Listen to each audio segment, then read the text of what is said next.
Welcome to online classes. So as you all know, we have completed our first chapter and second chapter. And today we will discuss our next chapter, that is chapter 3, the Delhi Sultanate. तो दिल्ली सल्तनत का time है, आप सब जानते हैं ये क्या है। दिल्ली सल्तनत ये मिडिवल टाइम के बारे में बात कर रहे हैं। ये क्या टाइम की बात कर रहे हैं? Medieval time. मिडिवल टाइम में मैं आपको बता दूं कि क्या हो रहा था कि जो दिल्ली सल्तनत के बारे में हम सारी बातें करेंगे, और फिर मुगल पीरियड जो आएगा ना, मुगल पीरियड अलग से आएगा, वो मिडिवल में आएगा। बट बेस यहाँ पे दिल्ली सल्तनत के बारे में हमें डिटेल में स्टडी करने का मौका मिलेगा। तो हमारा ये चैप्टर 3 है, क्लास 7th हिस्ट्री का।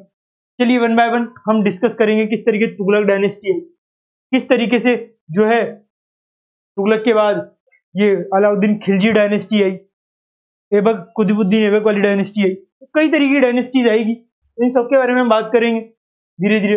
तो चलिए we will discuss this topic from today's part 1। First we will discuss introduction. Delhi Sultanat क्यों नाम पड़ा? क्योंकि दिल्ली में उनका फोर्ट हुआ करता था जहां से वो सारी चीजें हैंडल किया करते थे सुल्तान।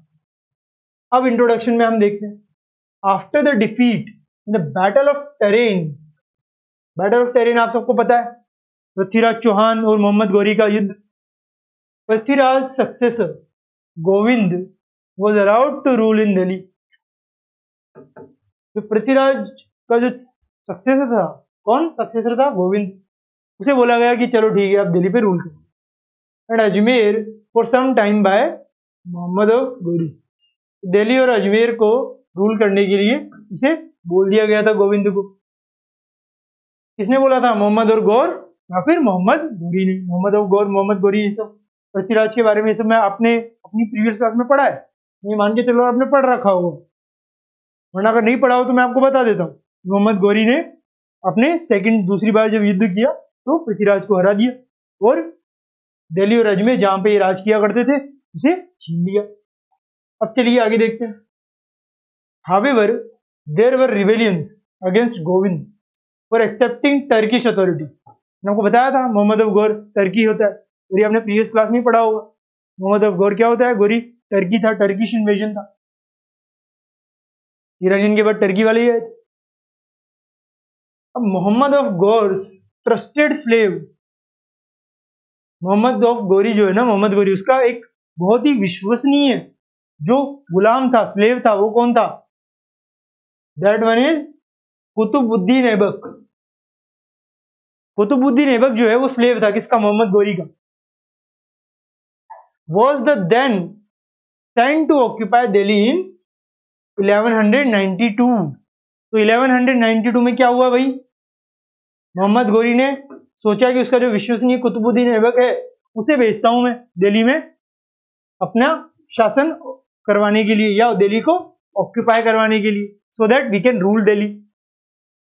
अब Aibak consolidated their position in Delhi. तो जैसा गौरी ने कहा वैसा ही कुतुबुद्दीन ऐबक ने किया, और क्या किया उसने? दिल्ली में पोजीशन हासिल कर ली। तो ये चल रही है स्लेव डायनेस्टी की शुरुआत के बारे में। यहां से स्लेव डायनेस्टी शुरू हो जाएगी। देखिए, which now became the base for Turkish rule in India. Turkish rule का बेस बन गया दिल्ली, जिसे कुतुबुद्दीन ऐबक ने अपनी पोजीशन स्ट्रॉन्ग कर ली वहां पे। ठीक है, ये मैंने आपको बता दिया। अब the period from 1206 to 1526 is referred to as the Delhi सल्तनत पीरियड। ये पीरियड याद रखिए, 1206 से 1526 या 1206 से 1526 तक का जो वक्त था, that is called Delhi Sultanat period, as these rulers govern from Delhi. जिसे मैंने बताया था कि दिल्ली से ही सब के सब गवर्न करते थे हर चीज को पूरी कंट्री में। तो दिल्ली इस वजह से सल्तनत पड़ा उनमें नाम के रूप। अब many of the sultan build their own capital cities. बिल्कुल, जब भी कोई सुल्तान बदलता था ना, वो अपनी कैपिटल सिटी चेंज कर लेता था, just to give a information to the people that his dynasty is now under their ruling dynasty, or now they will rule the country without any further delay, because they are the rulers now. They defeated many kings to get this position, so now they are the rulers. अब देखा जाए तो जब कई तरीके की cities बनी थी तो उनमें एक सीरी सिटी थी, एक तुगलकाबाद था जो आज भी है. The centre was always in और अराउंड दिल्ली. जो सेंटर था ना, जहां से सब कुछ केंद्रित होता था, जहां से सब कुछ कंट्रोल किया जाता था, वो दिल्ली का इलाका था. वो कहाँ का इलाका था भाई? वो दिल्ली का इलाका था. एक्सकेवेशंस ऑफ सीरी. अब हम क्या देखेंगे? अब हम देखेंगे एक्सकेवेशंस ऑफ सीरी. सीरी में किस किस तरीके की एक्सकेवेशंस हो रहे थे, चलिए देख लेते हैं. आ जाइए, सीरी के एक्सकेवेशंस को देख लेते हैं. खुदाई हुई थी वहां पे. The archaeological server of India.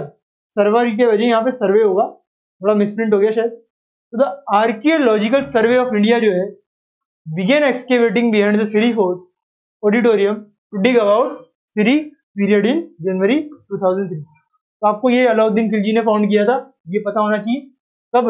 1306 में अलाउद्दीन खिलजी ने सीरी को फाउंड कर दिया. अभी आएगा बाद में, अभी तो हम कुतुब ऐबक की बात कर रहे हैं.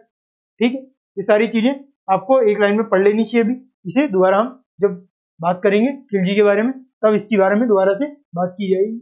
अभी आपको सिर्फ इतना से याद रखना है, ठीक, क्योंकि यहाँ पे डिस्कस हो रहा है. अब चलिए आगे चलते हैं. The rulers of Delhi. यहाँ पे देखिए, इस टेबल को देखिए, इस सारणी को, इस टेबल को देखिए अच्छी तरह से.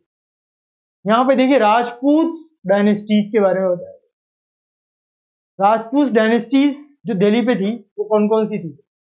तोमाराज, ये 1165 अर्ली 12th सेंचुरी जो थी ना, उसमें तोमाराज का राज था, उस पर दिल्ली थी. फिर आए अनंगापाला. कौन आया भाई? अनंगापाला. इनका राज कब से कब से था? 1330 से 1145 तक.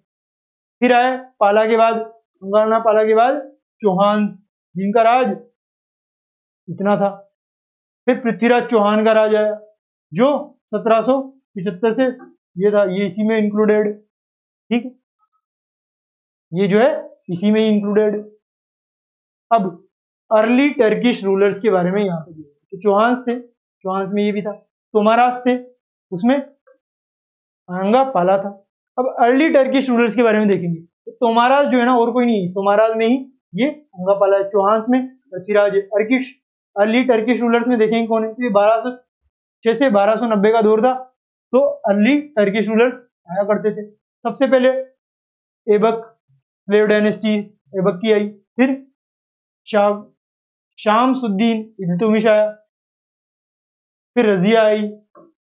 फिर गियासुद्दीन बलबान आया. फिर जब ये सब हो गया, टर्किश रूलर खत्म हुआ, फिर खलजी डायनेस्टी. कौन सी? खलजी डायनेस्टी, जो 1290 से 1320 तक चली. इसमें जलालुद्दीन खिलजी था, जिसका राज इससे इस तक था. अलाउद्दीन खिलजी भी था, जिसका राज 1296 से 1316 तक था. फिर जब ये सब खत्म हुआ, उसके बाद फिर तुगलक डायनेस्टी आई. क्या आई फिर? अलाउद्दीन खिलजी के बाद तुगलक डायनेस्टी, जो 1320 से 1414 तक आई. गियासुद्दीन तुगलक आया सबसे पहले. फिर मोहम्मद बिन तुगलक आया. फिर फिरोज शाह तुगलक आया. फिर सैयद डायनेस्टी आई. मुगल डायनेस्टी के 3 हो गए. उसके बाद सैयद डायनेस्टी में एक है खिज़िर खान, जो यहाँ पे आया.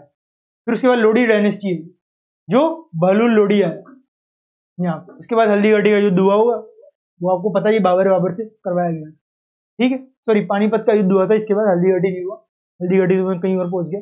पानीपत का युद्ध हुआ था. इसके बाबुल लोडी ने वहां से मंगाए थे कुछ बाबर को हेल्प करने के लिए. तो वो सारी चीजें, ठीक है, ये हमने यहाँ तक देख लिया.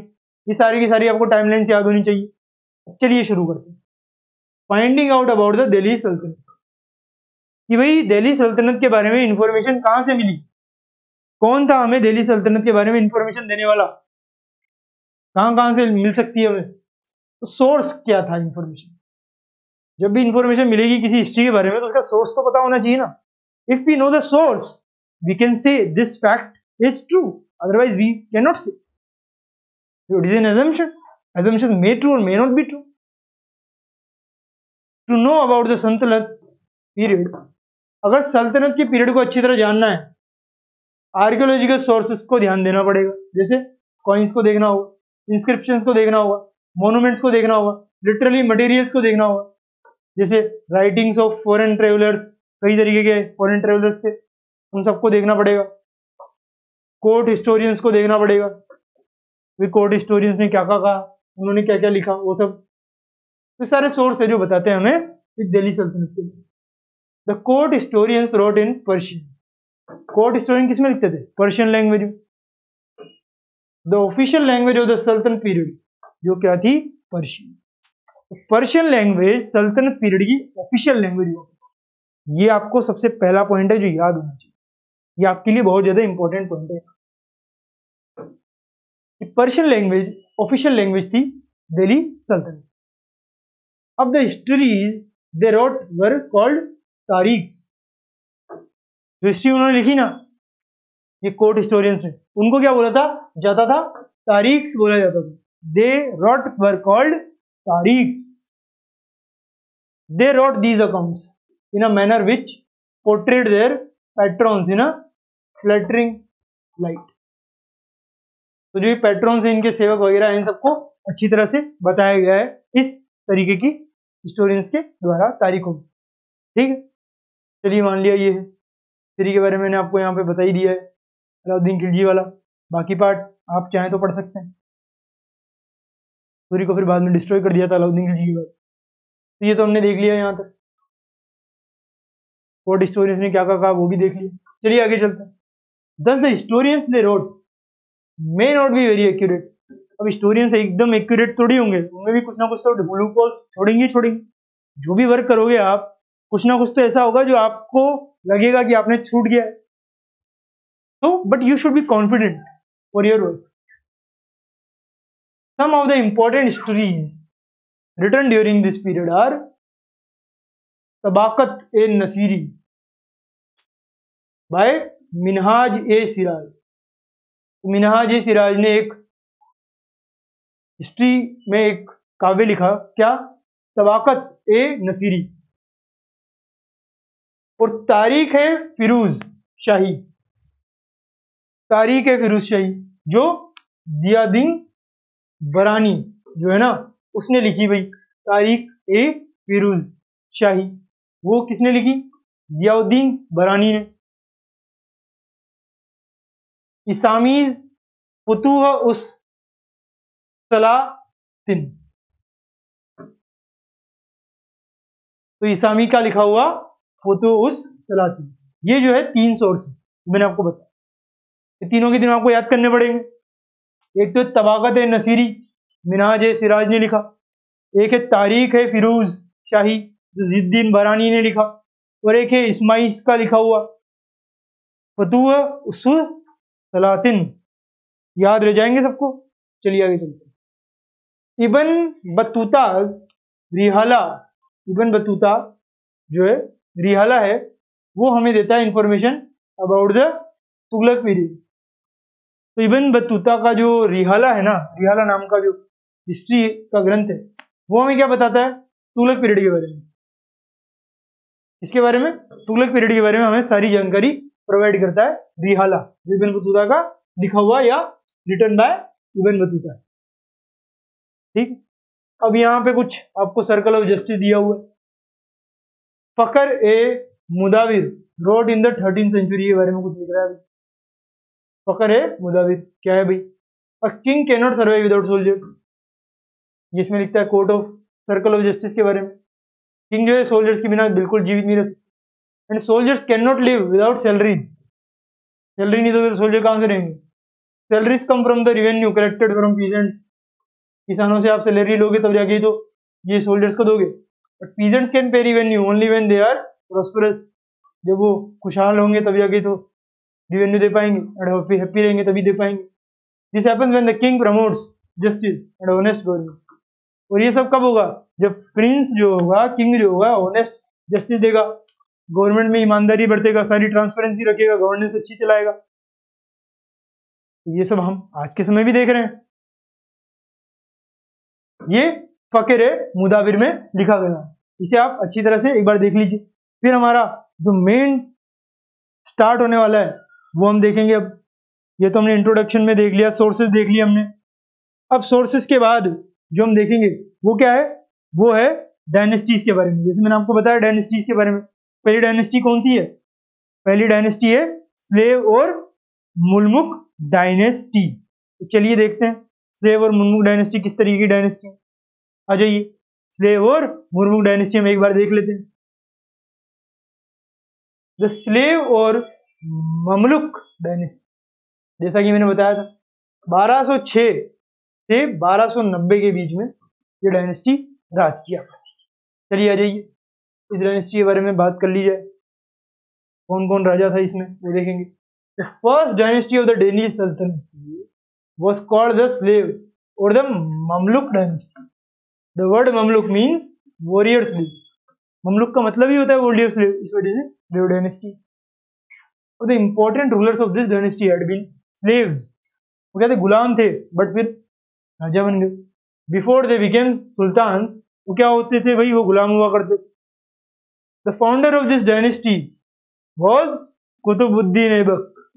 जो कुतुबुद्दीन ऐबक था ना, उसका स्लेव डायनेस्टी का करता धरता फाउंडर बोला जाता है। ये आपको पॉइंट याद रखना है, founder Qutubuddin Aibak. Who had been Mohammad of Ghori slave, मैंने आपको बताया था, स्लेव दिल्ली दे दिया उसने। इसको कुतुबुद्दीन ऐबक को दिल्ली दिया था गौरी ने। अब कुतुबुद्दीन ऐबक का दौर चला राजा होने का। क्यों? क्योंकि मोहम्मद गौरी जो डाइड हो गया, 1206 में मर गया। दिल्ली अब कुतुबुद्दीन ऐबक की संपत्ति हो गई।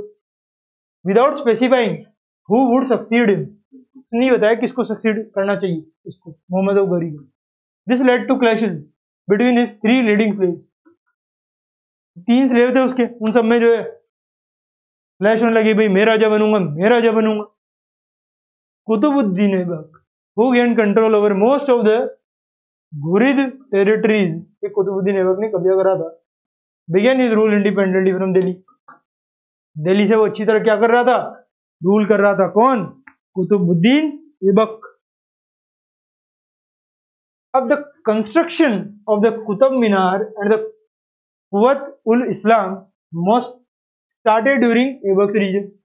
ये एक तो क्या है? कुव्वत उल इस्लाम मॉस्क और कुतुब मीनार है। ये क्या है भाई? ये कुतुबुद्दीन ऐबक के रीजन के टाइम पे बने थे। He died accidentally in 1210 within just 4 years of getting power. वो एक्सीडेंट हो गया और कुतुबुद्दीन ऐबक की डेथ हुई। He died. जैसे वो मरा तो कौन आया भाई? इल्तुतमिश। इल्तुतमिश आ गया। जैसे ही वो खत्म हो गया, इल्तुतमिश ने उसकी जगह लेने की कोशिश करी। तो ऐबक वॉज सक्सीडेड बाय आराम शाह। कौन? आराम शाह। ऐबक को किसने सक्सीड किया भाई? जो आराम शाह था उसने ऐबक को सक्सीड कर दिया, पर ज्यादा चला नहीं। Who was deposed bye Iltutmish इन 1211 सी। तो आराम शाह आ तो गया मगर ज्यादा चला नहीं, उसे ऐबक ने डिपोज कर दिया कि भाई निकलो यहाँ से, बाय बाय। कब? 1211 में। तब से उसने राज चलाना शुरू करी। किसने? इल्तुतमिश ने। May be considered the real founder of the Delhi Sultanate. तो इस वजह से इल्तुतमिश को रियल फाउंडर ऑफ दिल्ली सल्तनत बोला जा सकता है। मे बी, यहाँ पे क्या है? मे बी बोला जा सकता है, बोला जाता नहीं है, बोला जा सकता है। फाउंडर तो अभी भी कुतुबुद्दीन ऐबक ही है। He was Aibak slave. Aibak का स्लेव था इल्तुतमिश। मैं बताया स्लेव एक दूसरे से बनते रहते थे। एंड सन इन लॉ भी था, ऐबक का स्लेव भी था और सन इन लॉ भी था। He was able to defend his empire from Mongol attack. जो इल्तुतमिश है ना, वो मंगोल अटैक से बचा के रखता है दिल्ली को, डिफेंड करने में कामयाब रहा है। He also set up an administrative system, set up and an administrative system and conducted various, यहाँ एंड गलत आ गया, ये एन है, an administrative system and conducted various welfare activities। और क्या किया उसने? कई तरीके की वेलफेयर एक्टिविटीज को शुरू करा। इसने इल्तुतमिश ने। He ruled for around 25 years। तो चूंकि उसने वेलफेयर की एक्टिविटीज को चलाया था तो जनता खुश। तो 25 साल तक इल्तुतमिश ने जो है क्या किया भाई, राज किया। किस पे? दिल्ली सल्तनत पे। मंगोल से तो वैसे ही लड़ गया था वो, मंगोल से बचाया। देखिए मंगोल आ रहे थे मगर बचा लिया, क्योंकि इंडिया इन 1236। यहाँ पे देखिए 1236 में किस तरीके का इंडिया था। एक्सटेंड आउट द सल्तनत थे अंडर इल्तुतमिश। इल्तुतमिश ने ये सल्तनत अपनी बढ़ा ली थी। अब हम देखेंगे क्या इल्तुतमिश के बाद रजिया के बारे में एंड माइनर नोबल्स के बारे में देखेंगे। 1236 में 35 साल तक तो इल्तुतमिश ने राज कर लिया। फिर देखते हैं क्या हुआ उसके बाद क्यों वो राज नहीं कर पाया, उसके बारे में देखेंगे। अब चलिए, इल्तुतमिश ने तो 35 साल तक राज कर लिया भाई, फिर उसके बाद कुछ हुआ होगा घटना और वो निकाल दिया गया। अब the primary source of information of Razia short lived reign in is Minhaj e Siraj work. अब रजिया का जो शॉर्ट लिव्ड रीजन है ना, रजिया आई थी थोड़ी टाइम के लिए, उसका रीजन था वो मिनहाज ए सिराज के कुछ लिखावटों पे बताया गया है। अदरवाइज ऐसी कोई और सोर्स नहीं है, प्राइमरी सोर्स उसका यही है। So the information obtained about a region is as brief as the region itself। बहुत ही कम इंफॉर्मेशन है रजिया के जो है रीजन के बारे में। बस ये पता है कि 1236 से 1240 तक 4 साल का उसका कार्यकाल रहा था। She was the first female Muslim ruler of Delhi. वो फर्स्ट फीमेल मुस्लिम रूलर थी भाई दिल्ली की। She was nominated to the throne by her father Iltutmish who had 4 sons. अब इसे रजिया को किसने बिठाया भाई? जो इल्तुतमिश था ना, उसकी जो है 4 सन्स थे, बट फिर भी उसने अपनी जो डॉटर थी रजिया उसको थ्रोन पे बिठा दिया, नॉमिनेट कर दिया थ्रोन के लिए। When Iltutmish died, जब इल्तुतमिश मर गया मगर the nobles ignored his wishes and placed his son Ruknuddin Firoz on the throne। But उसने जितनी भी विश मांगी थी कि भाई रजिया को बिठाओ, ये करो वो करो, थोड़ी देर बैठी भी होगी, फिर हट गई। क्यों? क्योंकि रुखनुद्दीन फिरोज बैठ गया, फिर उसकी विशों को इग्नोर कर दिया, इल्तुतमिश की विशों थ्रोन पे बिठा दिया गया दिल्ली में। He was soon deposed for being incompetent and Razia came to power। अब क्या हुआ भाई, रजिया को तो हटा दिया था ना, इग्नोर कर दिया, मगर वो इनकम्पिटेंट था ये रुखनुद्दीन फिरोज। तो क्या किया रजिया ने? फिर से पावर कैप्चर कर ली और अब की बार कंसोलिडेटेड पावर करी। थोड़ी देर के नॉमिनेट नहीं हुआ, अब तो डायरेक्ट थ्रोन पे बैठ गई। पहले तो नॉमिनेट ही की गई थी, अब तो थ्रोन पे बैठी भी गई। However Razia tried to give important post to non Turks. जो तुर्की लोग थे जिनकी जहां से रजिया आती थी, तो भी तुर्की का ही था, स्लेव था, मगर क्या हुआ कि वो पोस्ट देती थी ना अपने घरों में, अपने कार्यकारी राजमहल में, वो नॉन तुर्क को दे दिया करती, which made the Turkish nobles angry. क्योंकि जब नॉन टर्क्स को पोजीशन मिलेगी तो जो दूसरे टर्क है वो नाराज हो जाएंगे। They revolted and she was ousted. उसे जो है क्या करा, रिवोल्ट कर दिया उन्होंने, और चीज जो है उसकी हार हो गई किसी भी तरीके से, और फिर वो मार दी गई। She was killed trying to reclaim the throne of Delhi. Reclaim करने गई, मार दिया गया। The decade after Iltutmish death saw 4 princes of the dynasty being killed by the nobles. Iltutmish की डेथ के बाद क्या हुआ, जो भी 4 प्रिंसेस थे उन सबको किल्ड कर दिया नोबल्स ने। नसीरुद्दीन मोहम्मद ने सबको मार दिया। The last of them became the new sultan. और लास्ट ऑफ देम जो था वो नया सुल्तान बन गया। He was afraid of the nobles and completely under their control. The next ruler of the note was Ghiyasuddin Balban. फिर जब ये सब हो गया, रजिया वजिया खत्म, ये सब हो गया, थोड़ी देर के लिए कुछ राजा आए, फिर वो चले गए। फिर जो नेक्स्ट रूलर आया वो कौन आया? Ghiyasuddin Balban, who was one of the powerful nobles. Nobles ने तो ये सारा काम किया था, तो नोबल ही बन गए वहां के राजा। कौन? गियासुद्दीन बलबान। अब हम गियासुद्दीन बलबान के बारे में ये एक्सटेंशन देखेंगे इन सब चीजों का, ठीक है।